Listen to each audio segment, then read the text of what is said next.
Individuals with Disabilities Education Act, IDEA, Qualifying Disabilities for Special Education, Second Part. This second part of a two-part video aims to help parents of students with disabilities in Texas understand the last 7 categories eligible for special education services under the Individuals with Disabilities Education Act, IDEA, and the Texas Education Agency's Education Code. Understanding these categories is essential for parents seeking assistance and support within the educational system. Did you know there are specific criteria set by TEA, rather than those established by IDEA, as well as supplemental documentation available for specific disabilities? Let's begin with the 7th of the 13 categories recognized by IDEA and TEA. The 7th category is multiple disabilities. This refers to simultaneous impairments that cause severe educational needs, such as a combination of intellectual disability and orthopedic impairment. The disabilities are expected to continue indefinitely and severely impair performance in 2 or more of the following areas: psychomotor skills, self-care skills, communication, social and emotional development, or cognition. The assessment process involves extensive documentation from multiple disciplines to determine the impact of these disabilities on educational achievement. Then we have orthopedic impairment. This includes impairments resulting from congenital anomalies, disease, or injury that affect a child's ability to move or function. The determination of a student's eligibility based on an orthopedic impairment must include a licensed physician. TEA outlines specific medical evaluations that should be included as part of the eligibility criteria. The 9th category is other health impairment.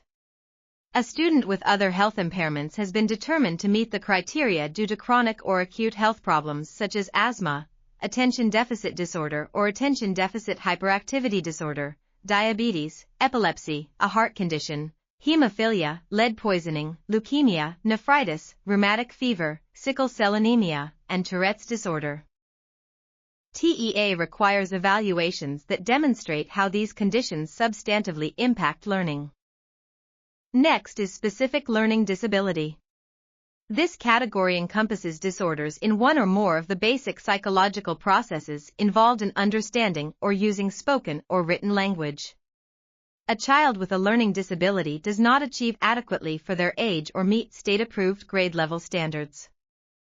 In oral expression, listening comprehension, written expression, basic reading, reading fluency and comprehension, or mathematics calculation and problem solving, even when provided with appropriate instruction. TEA stresses the importance of comprehensive educational assessments to demonstrate how the learning disability affects academic success. The 11th category is speech or language impairment. A student with a speech or language impairment has a communication disorder, such as stuttering, impaired articulation, a language impairment, or a voice impairment. Speech impairments include articulation, where the child produces sounds incorrectly. Fluency, where a child's flow of speech is disrupted by sounds, syllables, and words that are repeated, prolonged, or avoided, or where they may be silent blocks, inappropriate inhalation, exhalation, or phonation patterns. Voice, where the child's voice has an abnormal quality to its pitch, resonance, or loudness. Language impairments, where the child has problems expressing needs, ideas, or information and understanding what others say.